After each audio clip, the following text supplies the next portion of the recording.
Assalamualaikum warahmatullahi wabarakatuh. Teman-teman semua, pagi ini saya membaca berita yang sangat memprihatinkan. Saya sampai mengelus dada gitu ya. Polisi tadi mengungkapkan fakta baru bahwa mayat anak kecil yang dikubur di daerah Cigajaku, Kabupaten Lebak itu ternyata dibunuh oleh ibu kandungnya sendiri. Dan yang lebih memprihatinkan bagi saya sebagai praktisi pendidikan adalah bahwa motif pembunuhan itu karena ibunya merasa kesal pada anaknya yang tidak mau mengikuti arahan belajar online. Saya jadi berpikir, ini bukan kejadian pertama begitu ya, penganiayaan anak karena masalah belajar online. Apakah sebegitu mengerikannya pembelajaran online sampai terjadi korban? Dan apa yang harus kita lakukan agar kejadian ini tidak berulang, tidak berlanjut? Nah, kita sebagai guru secara tidak langsung berperan, bukan berperan ya, ikut terlibatlah menyebabkan terjadinya kejadian itu. Oleh karena itu, dalam pembelajaran online ini saya menyarankan beberapa hal. Yang pertama, Bapak Ibu guru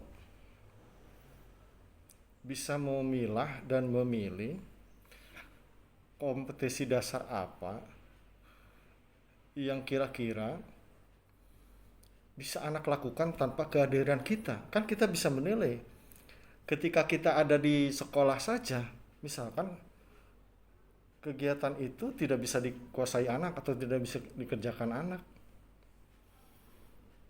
Apalagi ketika kita tidak berada di sana. Saya ambil contoh ya. Misalkan saya pernah ngajar seni budaya misalnya. Nah, ketika pembelajaran tatap muka, anak disuruh melukis atau membuat patung, karena tidak semua siswa senang melukis atau senang membuat patung. Nah, ketika kita ada di hadapan mereka sendiri aja susah gitu ya. Apalagi ketika kita jauh dari mereka, mengandalkan orang tua mengganti mereka. Itu menjadi korban perasaan semua. Kitanya merasa kesal karena tugasnya tidak masuk-masuk. Anaknya sendiri merasa terbebani. Atau matematika misalkan. Kalau misalkan penjumlahan, pengurangan, pengalihan biasa kan tidak jadi masalah. Tidak terlalu sulit gitu ya. Tapi kalau sudah pengembangan dari operasi hitung itu, maka akan sulit bagi mereka. Dan itulah yang menyebabkan terjadinya cekcok antara anak dan orang tua. Jadi sekali lagi, perhitungkan kompetensi dasar yang kira-kira akan tercapai pada saat kita jauh dari mereka. Jangan terlalu menuntut bahwa kompetensi dasar itu diperlukan maka harus tercapai meskipun kita jauh dari, jangan. Nanti menyebabkan dua-duanya frustasi. Guru frustasi karena anak tidak mengerjakan tugas itu atau tidak melakukan tugas itu. Anak juga frustasi. Yang kedua, kita memang butuh bimbingan orang tua, butuh bantuan orang tua mengasih pembelajarannya. Tetapi orang tua jangan terus-terusan ditekan oleh kita loh. Maksud ditekan itu kita sedikit-sedikit menyampaikan bahwa anak ibu ini belum ini, anak ibu. Nah, itu yang membuat orang tua kadang-kadang kesal sendiri gitu ya.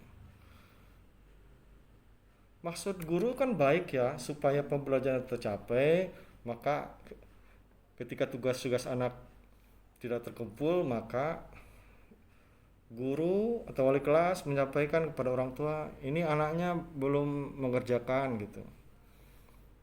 Tetapi ketika frekuensinya itu sering, itu akan menyebabkan kejengkelan.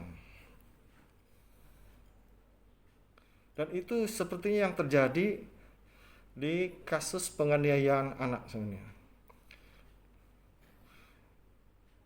Kalau selama ini yang terjadi memang yang menjadi korban adalah anak-anak usia SD. Saya belum pernah mendengar usia SMP. Berarti itu yang rawan, apalagi SMA belum. Jadi usia-usia SD. Mungkin karena tugasnya terlalu berat, kemudian orang tua dibebani untuk mengawasi pendidikan itu, maka terjadilah penganiayaan.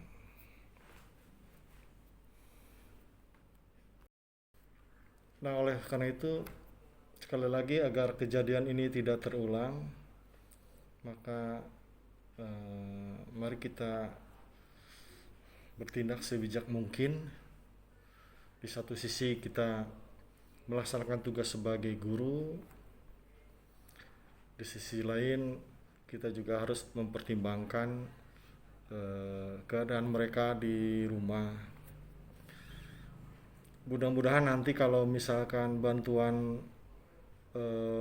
pulsa sudah diterima oleh seluruh siswa, Bapak Ibu bisa melakukan pembelajaran yang lebih variatif, yang lebih menekankan kepada partisipasi anak dalam belajar dulu, tanpa terlalu menuntut tugas yang memberatkan,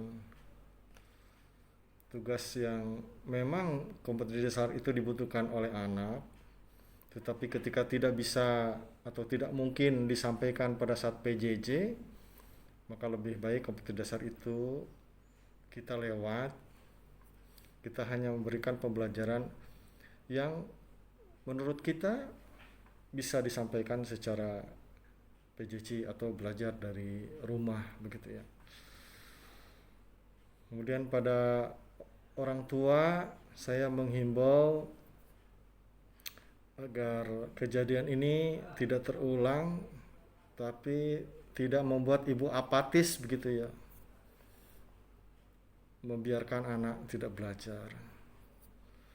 Terutama untuk anak-anak SMP Pangkas Bitung, ingat jam 8 sampai jam 12 kalian semua harus dalam kondisi siap belajar, supaya Indonesia tidak kehilangan generasi di 10 atau 20 mendatang karena kita abai, kita lalai, kita lengah. Anak-anak tidak mau belajar karena kondisi pandemi ini. Mungkin itu yang bisa saya sampaikan. Mudah-mudahan tidak terjadi lagi penganiayaan di kemudian hari, dan pembelajaran bisa lebih baik tanpa kekerasan. Assalamualaikum warahmatullahi wabarakatuh.